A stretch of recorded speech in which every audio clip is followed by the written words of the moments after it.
Welcome to Yogambal. WhatsApp store எங்களோடது எப்படி நீங்கள் ஆக்சஸ் பண்ணணும், அதுலேருந்து நீங்கள் எப்படி ஆர்டர் பண்ணலாம் அப்படின்ற விளக்கங்கள் தொடர்ந்து வர வீடியோவில் கொடுத்துருக்கேன். வாட்ஸ்அப்பில் வந்து நீங்கள் 7358118199, இன்னொரு நம்பர் 8454878199. இது ரெண்டையும் நீங்கள் வாட்ஸ்அப்பில் யோகாம்பால் ஷாப் அப்படின்னு சேவ் பண்ணிட்டு வாட்ஸ்அப் வழியாக நீங்கள் கேட்லாகை பார்த்துட்டு உங்களுக்கு என்னென்ன தேவையோ அதை ஆட் டு த கார்ட் கொண்டு வந்துட்டு அதை நீங்கள் வந்துட்டு யோகாம்பால்ஸ்க்கு ஃபார்வர்ட் பண்ணினீங்கன்னா உங்களுக்கு அந்த திங்ஸ்லாம் நாங்கள் அனுப்பி வைக்கிறதுக்கு ரெடியாக இருக்கோம். ப்ளஸ் அதில் என்னெல்லாம் அவைலபிள் இருக்கோ அது எல்லாமே நீங்கள் பார்க்க முடியும். உங்களுக்கு என்ன தேவையோ அதை நீங்கள் 2 பேக்கெட் 3 பேக்கெட் எப்படி வேணுமோ அதுக்கு தகுந்த மாதிரி நீங்கள் ப்ளஸ் ஆர் மைனஸ் போட்டு நீங்கள் வாங்கிக்கலாம். தேங்க்யூ. வணக்கம். நானும் உங்கள் அபிமான யோகாம்பால் சுந்தர். இன்றைக்கி நவராத்திரியோட 9வது நாள் சரஸ்வதி பூஜை. ஸோ எல்லாருக்கும் சரஸ்வதி பூஜை நல்வாழ்த்துக்கள். அட்வான்ஸ்லேயே சொல்லிக்கிறேன், 1 டே பிஃபோராக இந்த வீடியோ வந்துடும். ஸோ சரஸ்வதி பூஜை அன்றைக்கி என்னெல்லாம் பண்ணுவோம் அப்படின்னு சொல்லி கேட்டீங்கன்னா, பிரசாதம் வந்து நிச்சயமாக அன்னப்பிரசாதம் இன்றைக்கி பண்ண வேண்டியது என்னென்னு கேட்டீங்கன்னா அக்கார அடிசல் இதுதான் பண்ணணும். அதுக்கு நான் என்ன பண்ணியிருக்கேன்றதை சொல்லிட்டேன். ஏன்னா ஸ்டார்டிங்லேருந்து உங்களுக்கு இது பண்ணி போட முடியாதுன்றதுனால அரிசியும், அதாவது 3/4 பாகம் பச்சரிசி, கால் பாகம் பைத்தம்பருப்பு எடுத்துட்டேன். கொஞ்சமாக ஒரு சின்ன டீஸ்பூனுக்கு கடலைப்பருப்பு, இது 3ஐயும் நெய்யை விட்டு வறுத்துட்டு பாலை விட்டு இந்த மாதிரி குழச்சி இந்த மாதிரி வெந்திருக்கு. இதுலேயே வேக விட்டதுனால நல்லா நிறைய டைம் ஆகும். நீங்கள் என்ன பண்ணுங்க, கொஞ்சம் பாலை விட்டு ஒரு பங்குக்கு 4 பங்கு பாலை விட்டு குக்கரில் வச்சுடுங்க. குக்கரில் வச்சுட்டு அப்புறம் இது மாதிரி வெளியில் எடுத்துகிட்டு இன்னும் ஒரு லிட்டர் பாலை விட்டு நல்லா இது மாதிரி குழச்சேல்னா நல்லா குழஞ்சி நல்லா ஜோராக வரும். அக்கார அடிசல் தான் இன்றைக்கி சரஸ்வதி பூஜை அன்றைக்கி பண்ண வேண்டிய இது. அதுக்கப்புறம் அதாவது பாயசத்துக்கு பதிலாக அக்கார அடிசல் எடுத்துக்கோங்க. அண்ட் கலந்த சாதமாக நான் என்ன எடுத்துருக்கேன்னா மிளகு ஜீரக சாதம், தேவைப்பட்டவா மிளகு ஜீரக சாதம் எடுத்துக்கோங்க. இல்லையா நார்த்தங்காய் சாதம், இல்லை வேறு ஏதாவது நீங்கள் பண்ணுறீங்கனாலும் உங்களுடைய இது. அதுக்கப்புறமா வந்துட்டு அப்பம் கண்டிப்பாக பண்ணுவா, நெய் அப்பம் இருக்கும். அதுக்கப்புறம் வடை இருக்கும். கருப்பு சன்னா சுண்டல் தான் இன்றைக்கி பண்ண வேண்டியது. சரஸ்வதி பூஜை ஆயுத பூஜைக்கு கருப்பு கொண்டக்கடலை தான் பண்ணுவாள். ஸோ இன்றைக்கி நம்ம பார்க்க போகிறது அக்கார அடிசல், கருப்பு சன்னா சுண்டல், மிளகு ஜீரக சாதம். இதுதான் நம்ம பார்க்க போகிறோம். ஸ்டெப் பை ஸ்டெப் பார்க்கலாம்.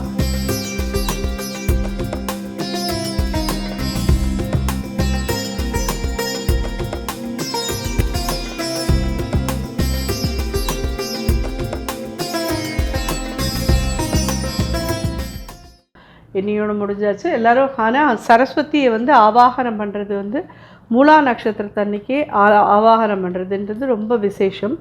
அது 2 நாள் முன்னாடியே வந்துடும். அப்படி இல்லை அதெல்லாம் கஷ்டம் எங்களுக்கு அப்படின்னா இன்றைக்கி காத்தாலையாவது ஆற்றுல இருக்கிற எல்லா புஸ்தகங்கள், ஏதாவது வாத்தியங்கள்லாம் இருந்தால் அது என்ன உங்களுக்கு சரஸ்வதி அம்சமாக என்னெல்லாம் இருக்கோ நீங்கள் நான் என்ன வைப்பேன்னு நான் சொல்லட்டுமா? சிரிக்கக்கூடாது யாரும். என்னோடய ட்ரைபாடு, என்னோடது கரண்டி, என் பாத்திரம், இதெல்லாம் தான் எனக்கு வந்து, அதாவது நமக்கு வந்து தொழிலுக்கு எதெல்லாம் ஹெல்ப் பண்ணிட்டு இருக்கோ அதெல்லாத்தையும் வச்சு நம்ம பூஜை பண்ணுறது தான் ஆயுத பூஜை அப்படின்றதே பேர்.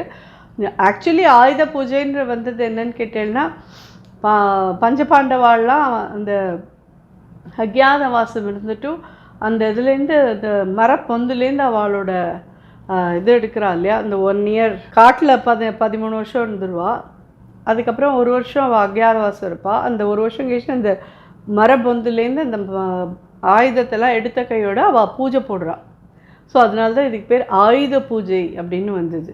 இந்த ஆயுதம்லாம் ஏன்னா அவள் யூஸ் பண்ணியிருக்கிறது 1 வருஷம் கழிச்சு அதை 13 வருஷம் கழிச்சு அதை திருப்பி யூஸ் பண்ணி யுத்தம் பண்ண போகிறா. அது வெற்றி கிடைக்கணும் அப்படிங்கிறதுக்கோசரம் அது வந்து விஜயதசமி அப்படின்னு சொல்லுவாள். அதே மாதிரி அம்பாள் வந்து இந்த மகிஷாசுரனை வதம் பண்ணிட்டு வந்ததும் இந்த விஜயதசமி அன்னைக்கின்றதுனால இந்த விஜயதசமின்னு சொல்லுவாள். எது எப்படி இருந்தாலும் இந்த நாளில் நம்ம என்னெல்லாம் யூஸ் பண்ணுறோமோ, எதெல்லாம் நம்மளுடைய தினப்படி எதுக்கு ஹெல்ப்பாக இருக்குது. சில பேர் காரு, பைக்கு, சைக்கிள் எல்லாமே நமக்கு ஒரு ஆயுதம் தான். அதுக்கெல்லாம் கூட மரியாதை பண்ணி பூஜை பண்ணுறதுன்றது ரொம்ப விசேஷமான இது. ஸோ இது ரெடி ஆகிடுது. இதுக்கு நான் வந்து என்ன வெல்லம் எடுத்துட்டுருக்கேன் அப்படின்னு சொல்லி கேட்டேன்னா, அரிசியும் பருப்பும் சேர்த்து 1 கப் எடுத்துருக்கேன்னா 3 பங்கு வெல்லம் எடுத்துக்கணும். 3 பங்கு வெல்லத்தை நல்லா கரைச்சி கொதிக்க விட்டு எடுத்துன்னு வரேன்.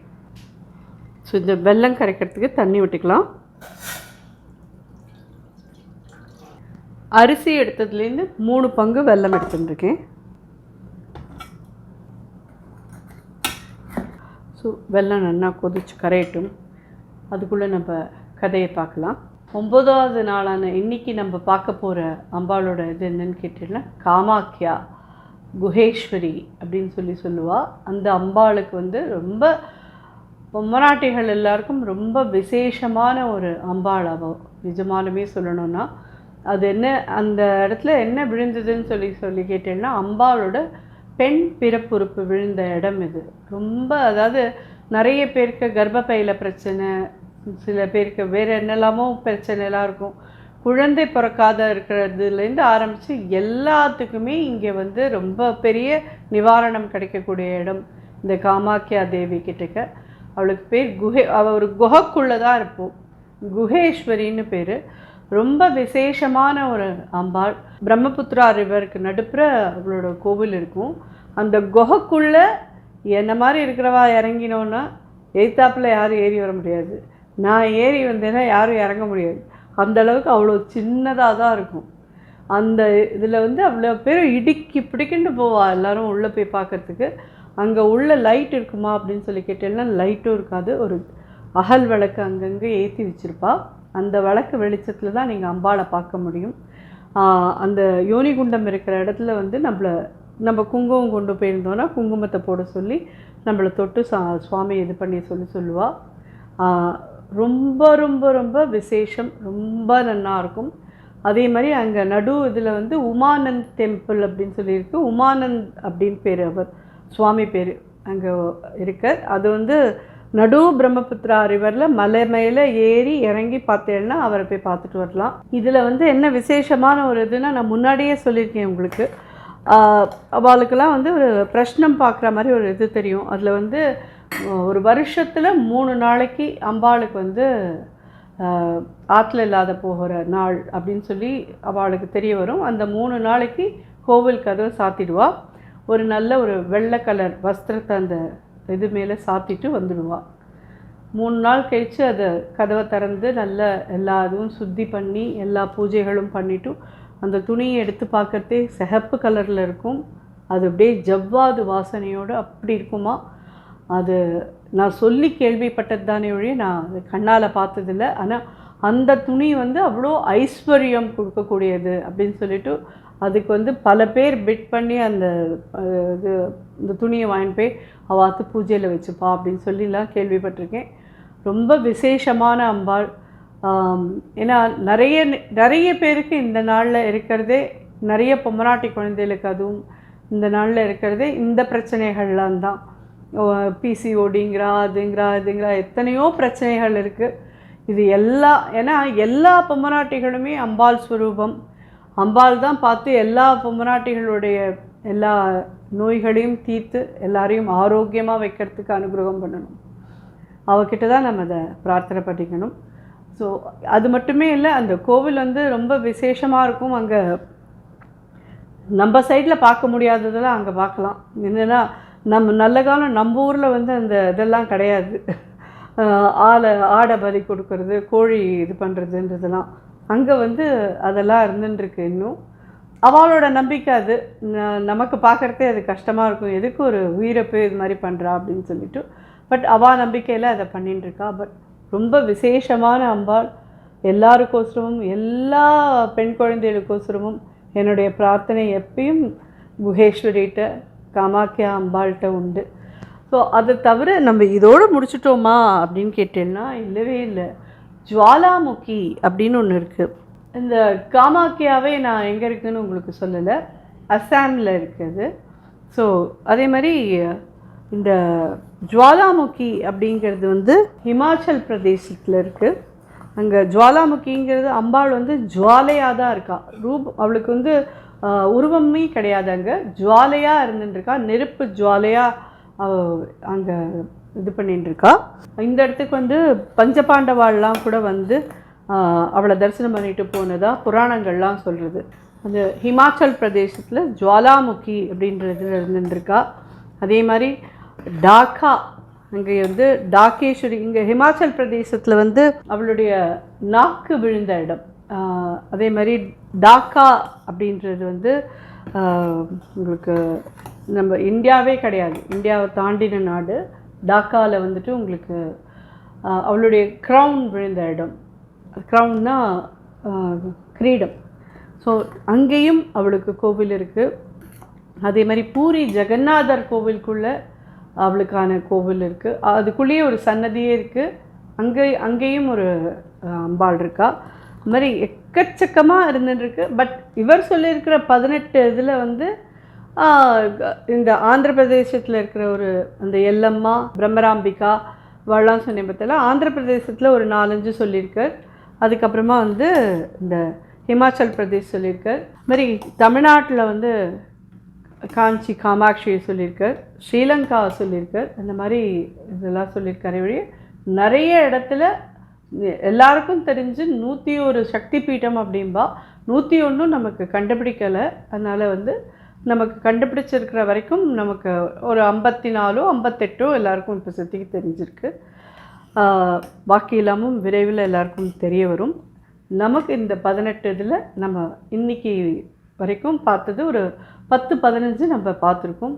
அவ்வளோதான். நம்மளால் 10-12 தான் நான் சொல்லியிருக்கேன், ஜாஸ்தி ஒன்றும் உங்களுக்கு நான் சொல்ல முடியல. பார்க்கலாம் அடுத்த இதில். நமக்கு அடுத்த 18ஐயும் நமக்கு சொல்கிறதுக்கு அம்பாள் தான் அனுகிரகம் பண்ணணும். அதையும் அவள் தான் வழி நடத்தி அழிச்சுட்டு போகணும் நமக்கு. ஸோ இந்த பிரசாதத்தை முடிச்சுட்டு அடுத்தது பார்க்கலாம். ஸோ இது நல்லா கெட்டியாக இருக்குது.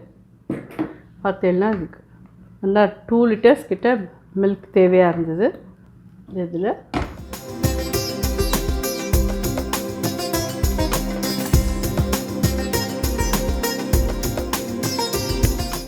இது வந்து சாதம், பருப்பு, வெல்லம், பால் எல்லாமே சேர்ந்து இருக்கா. இதோடு கூட நெய்யையும் விட்டுடணும்.